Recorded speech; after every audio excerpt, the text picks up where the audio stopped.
Good morning everyone.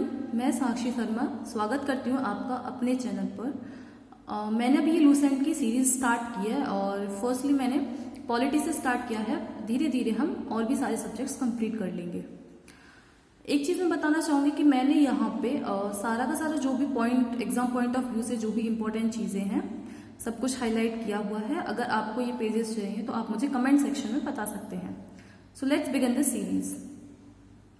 Term political science is related to the politics, word politics, derived from the Greek word polis. So जो political science term है वो relate करती है politics से, जो कि derive हुआ है Greek word polis से। Protagoras and Georgias in Athens were the first to expound the political theory। ये दो पर्सन जो थे एथेंस जो है ग्रीस की कैपिटल है, were the first to expound the political theory. इन्होंने सबसे पहले पॉलिटिकल थ्योरी का एक्सप्लेनेशन दिया, प्रेजेंट किया एक पॉलिटिकल थ्योरी को। बाद में सुकरात आता है, प्लेटो, अरस्तु, इन सब ने भी जो है states related, different organisation related जो है थ्योरीज को एक्सपाउंड किया। सबसे पहले हम देखते हैं एरिस्टोटल। एरिस्टोटल के जो टीचर थे that was Plato, and Plato के टीचर्स थे सुकरात। Now Aristotle is regarded as the father of science और politics in the west. Aristotle को क्या कहा जाता है? फादर ऑफ साइंस और politics in the west. Well Manu is considered as to be the first political thinker of India. जबकि मनु को क्या कंसिडर किया जाता है? First political thinker of India. Manu की फेमस बुक है मनुस्मृति, जिसे first law book of India माना जाता है। Again very important. Later on Kautilya.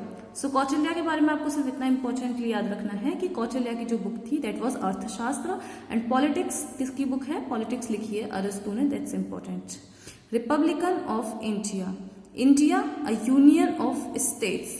Bharat क्या है? राज्यों का संघ, जो कि आर्टिकल 1 बोलता है, is a sovereign socialist secular democratic Republican with a parliamentary system of government. तो हम इस टर्म का मतलब देखते हैं। सोवरेन का मतलब होता है कि जो इंडियन गवर्नमेंट है वो अपने इंटरनल एक्सटर्नल डिसीजंस लेने के लिए पूरी तरह से फ्री है।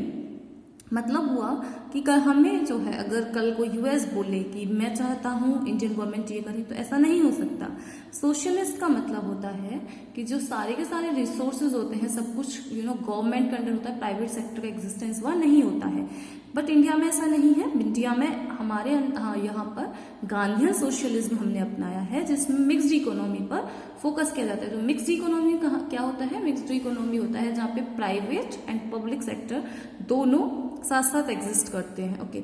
सेकुलर का मतलब होता है धर्मनिरपेक्ष। धर्मनिरपेक्ष का मतलब होता है कि स्टेट का कोई रिलीजन नहीं है। ओके, स्टेट का कोई रिलीजन नहीं है। जैसे आप पाकिस्तान में देखोगे और भी बहुत सारे कंट्रीज है जिनका अपना रिलीजन है, बट हमारे यहाँ पे इंडिया का कोई रिलीजन नहीं है। कोई ये नहीं कह सकता कि India is the Hinduist country, like Pakistan is Islamist country. Okay. Democratic का मतलब होता है कि सब जानते हैं डेमोक्रेटिक मतलब हम अपना जो है गवर्नमेंट को इलेक्ट करते हैं। ओके, वोटिंग करते हैं हम लोग। सो इंपॉर्टेंट चीज आपको याद रखना है कि India largest democracy of the world है, इंपॉर्टेंट है। रिपब्लिक का मतलब होता है जो हेड ऑफ द कंट्री होता है वो इलेक्टेड होता है, ना कि नॉमिनेटेड होता है। वो the parliamentary system of government. Parliamentary system of government क्या होता है कि यहाँ पे 2 हेड्स होते हैं। One is a nominal head and one is a real head. Nominal का मतलब होता है नाम मात्र, एंड रियल मतलब वास्तविक। तो नॉमिनल हेड कौन है? हमारे प्रेसिडेंट, एंड रियल हेड कौन है? Prime minister. A constitution was adopted by the constituent assembly on November 26, 1949 and came into force on January 26, 1950। जो हमारा कॉन्स्टिट्यूशन था वो अडॉप्ट कर लिया गया था November 26, 1949 को, लेकिन उसको इम्प्लीमेंट किया गया, वो फोर्स में लाया गया 26 January 1950। Very important. ओके, क्यों 26 जनवरी 1950? इसका एक हिस्टोरिकल रिलेवेंस है, इसका एक हिस्टोरिकल अटैचमेंट है, इसीलिए क्योंकि आप हिस्ट्री में पढ़ोगे कि 26 जनवरी 1930 को ही फर्स्ट टाइम इंडिया में फ्लैग होस्टिंग हुई थी रावी रावी रिवर के कोस्ट पे। सो इसीलिए जो है ये बहुत हिस्टोरिकली इसका एक रिलेवेंस था। द इस फेडरल स्ट्रक्चर। फेडरल स्ट्रक्चर का मतलब क्या होता है? फेडरल स्ट्रक्चर का मतलब होता है कि the powers are divided between the centre and state. हमारे यहाँ पे क्या है, सारी पावर्स ना तो सेंटर के ही पास है ना स्टेट के पास है, दोनों के बीच क्या है, पावर्स का एक डिवीजन देखने को मिलेगा। Okay, with unitary features. लेकिन ऐसा भी नहीं है कि सारे के सारा जो है पावर्स डिवाइडेड भी हैं, मतलब सारी पावर्स डिवाइड नहीं है, कुछ यूनिटरी फीचर्स भी हैं, कुछ ऐसी पावर्स है जो सिर्फ सेंट्रल गवर्नमेंट के पास है। इसीलिए अपन का जो कॉन्स्टिट्यूशन है उसको क्वाजी फेडरल कहा जाता है, ट्रू फेडरल नहीं है, सारी के सारी पावर्स का डिवीजन नहीं है। President of India is the constitutional head of the executive of union.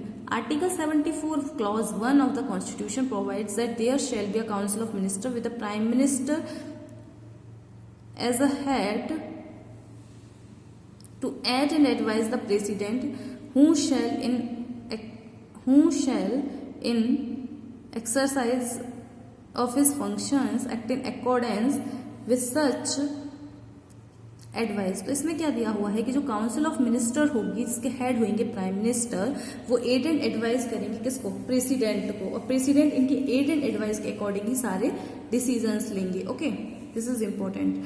Real executive power does vest in the council of minister. Real executive power किसके पास होती है, काउंसिल ऑफ मिनिस्टर के पास, with the prime minister as its head. और prime minister क्या होते हैं, उसके हेड होते हैं। तो हमने इसमें इंपॉर्टेंटली ये जाना कि रियल हेड कौन है, prime minister, and executive head या फिर नॉमिनल हेड, नाम मात्र के हेड कौन है, प्रेसिडेंट। काउंसिल ऑफ मिनिस्टर जिस प्रकार से सेंटर में होती है उसी प्रकार से स्टेट में भी होती है। स्टेट में council of minister headed by the chief minister, chief minister real head होते हैं, एंड नॉमिनल हेड, नाम मात्र के हेड स्टेट में कौन होते हैं, गवर्नर होते हैं। This is important. Okay, the council of minister of a state is collectively responsible to the legislative assembly of the state. इसी प्रकार से सेंटर और स्टेट में क्या होता है, इसकी सेंटर में council of minister collectively responsible होती है लोकसभा के।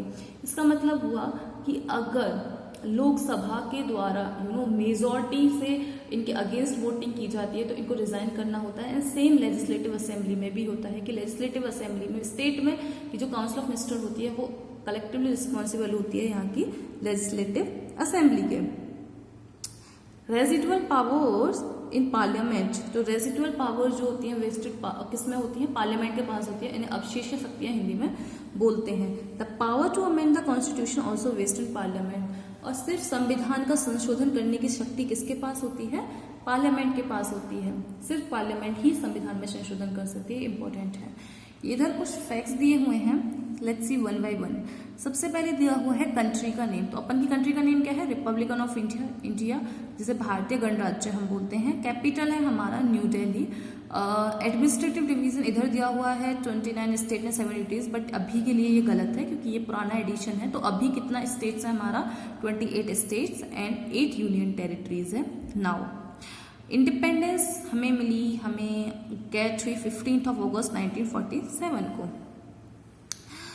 At the center of the white band is a navy blue wheel which is a representation of the Ashoka Chakra at Sarnath. Okay, तो जो फ्लैग के बीच में आप नेवी ब्लू कलर का wheel देखते हो, किसका रिप्रेजेंटेशन है, वो अशोक चक्र जो सारनाथ में है उसका एक रिप्रेजेंटेशन है। And the last most important fact is, with the exception of the United Kingdom, almost all the democratic countries possess a written constitution. सिर्फ अगर हम यूनाइटेड किंगडम को छोड़ दें तो जितने भी ऑलमोस्ट डेमोक्रेसीज हैं सबका अपना रिटन कॉन्स्टिट्यूशन है। मोस्ट इंपॉर्टेंट फैक्ट कि जो अपन का इंडिया है उसका लार्जेस्ट रिटन कॉन्स्टिट्यूशन है, बहुत इंपॉर्टेंट है। ओके, एंड बहुत सारे लोगों को यूके का नहीं पता होता है कि यूके और इंग्लैंड में क्या डिफरेंस है, यूके के अंदर कौन कौन से कंट्रीज इंक्लूडेड होते हैं। So let me know in the comment section. Okay, आज के लिए इतना ही। Thank you, bye bye.